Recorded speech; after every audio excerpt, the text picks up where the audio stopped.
Darren, I want to make sure, because our levels are different, and I'm doing it through Streamlabs right now, which is a little bit different. Yeah. So I'm going to count to 10.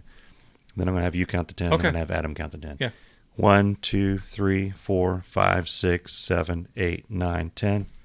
1, 2, 3, 4, 5, 6, 7, 8, 9, 10. And Adam. 1, 2, 3, 4, 5, 6, 7, 8. Schlemiel, Schlemassel, Hassenpfeffer Incorporated. We're gonna do it. Give us any chance, we'll take it. Read us any rule, we'll break it.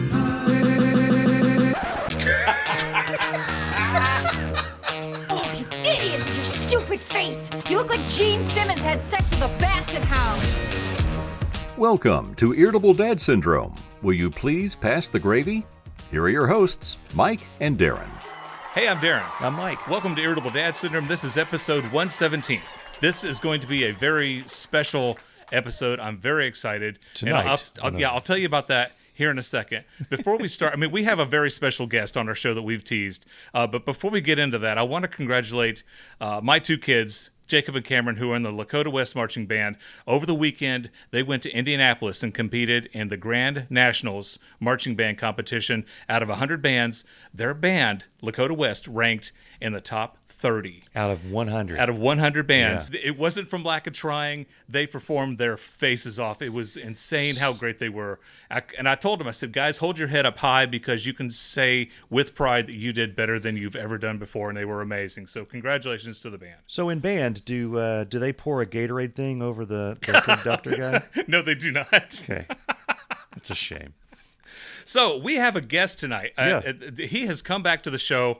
And Adam Nedeff, he's a game show historian and an author. He has a new book coming out. And I asked him, it's like, do you want to come back? And he's like, well, yeah, heck yeah. So Adam, welcome back to the show. Well, thank you. Thank you very much for having me. Oh, absolutely. Have you had a surge in book sales since your last appearance?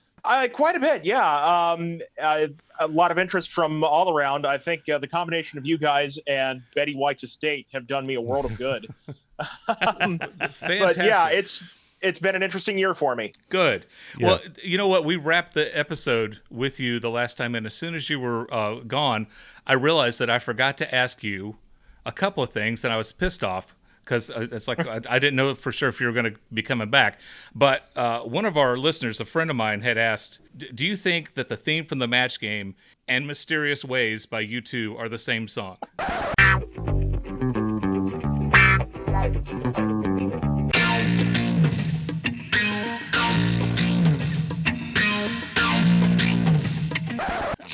Here we go. I didn't start this, by the way. I did not start this one. They sound so alike. All right. Are you talking about the original 60s theme, Swingin' Safari, or are you talking about the... I never really gave that any thought before. Okay. But now... So, for those of us just now joining us on the video stream, Adam Nedeff is not 10 feet tall. No.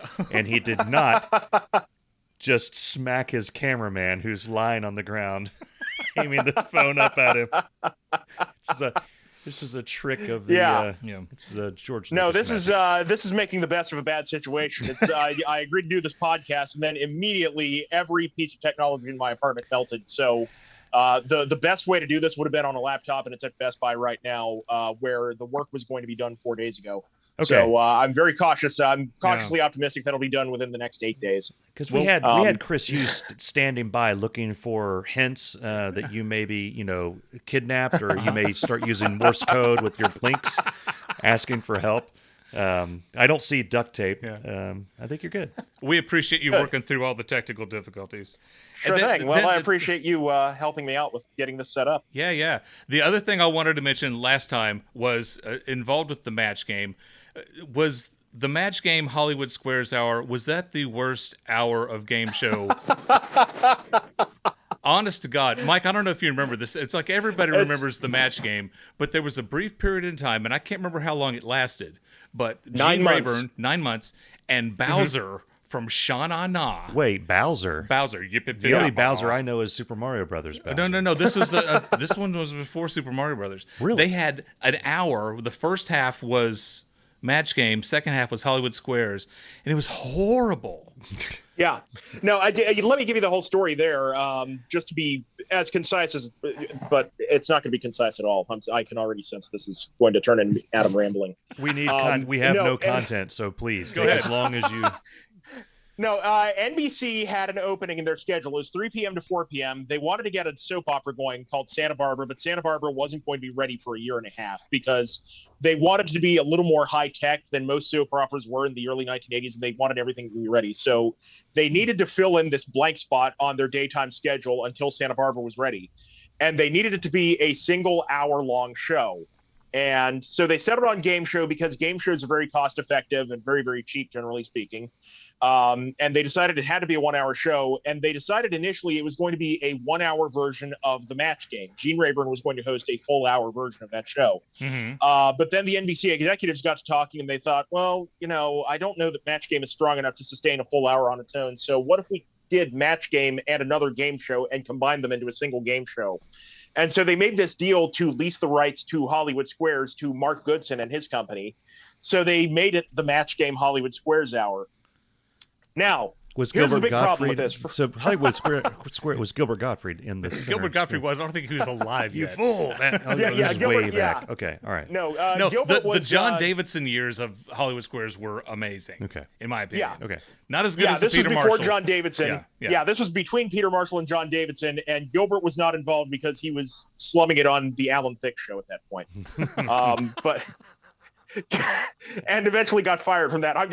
Gilbert once gave the definitive quote. He said he got fired from the Alan Thicke show, and if you need a dictionary definition of rock bottom, it's being fired from the Alan Thicke show. Gilbert, I'm sorry, it's just not working out. No, he was, wasn't he? He was fired from SNL too, right? Yeah, Okay. yeah, he was part of the legendary For All the Wrong Reasons 1980-81 season. With Robert Downey Jr. Yeah, okay.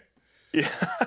And so anyway, they decided to do the Match Game Hollywood Squares Hour with none of the people who worked behind the scenes on Hollywood Squares. It was going to be all Goodson's people who had nothing to do with the Peter Marshall version of the show. Peter Marshall had a falling out with some of the executives at NBC, so Peter Marshall wasn't going to be involved.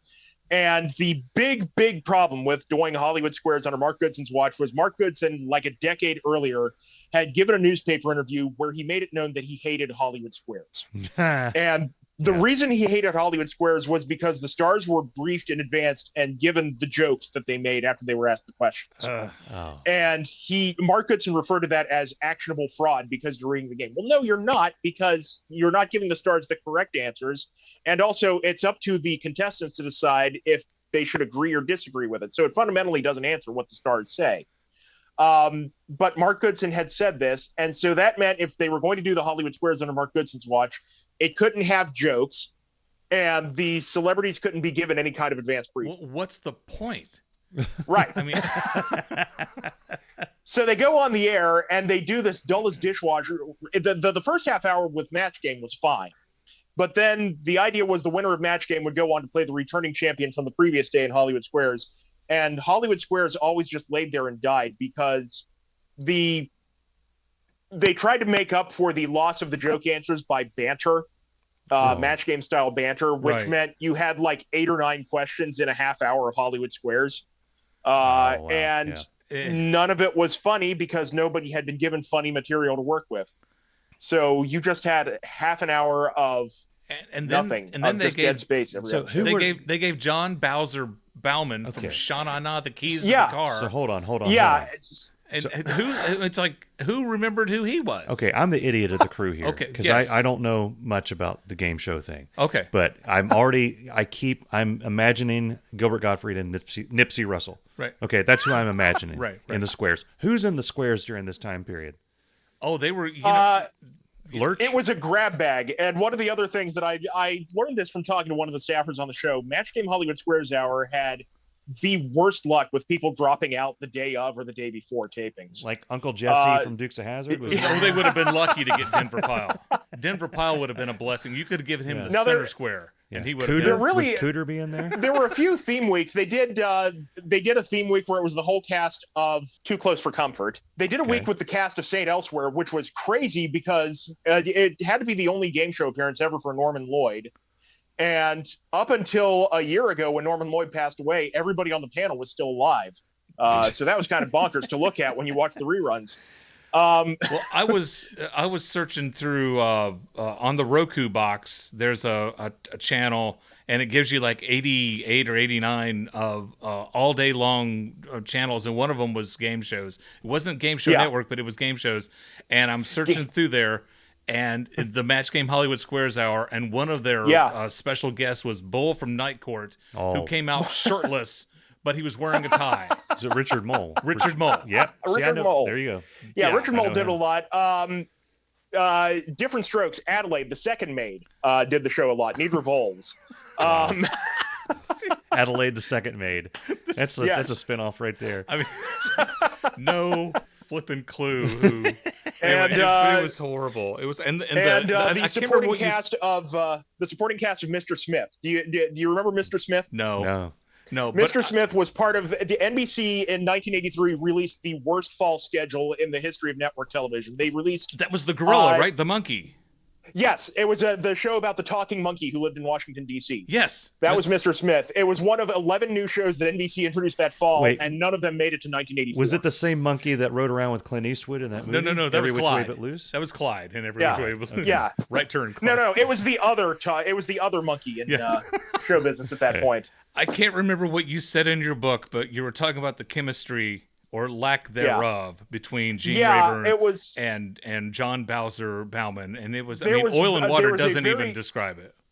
Yeah, they just did not mesh at all. And Gene Rayburn said years later, I really tried. I tried to find some sort of common ground there, but it wasn't clicking. And the other issue was John Bowser, from what I've been told, I've never had a chance to speak with him, and I was told by a friend whose advice I trusted not to interview him for that book. Okay. And I've heard from all accounts that John is a lovely man, but the problem with John was John had been an actor up to that point. The general public knew him as Bowser. He was always that character. Mm-hmm. And then all of a sudden, he's John Bowman, the host of Hollywood Squares. Who the hell is? Even if you were a fan of Shaun and I, you might have looked at him once and, what? Who's John Bowman? Right. So you took this beloved game show that had a 14-year run with Peter Marshall, and now all of a sudden there's this absolute stranger in everyone's eyes hosting Hollywood Squares. And a shirtless Richard Moll. Yeah.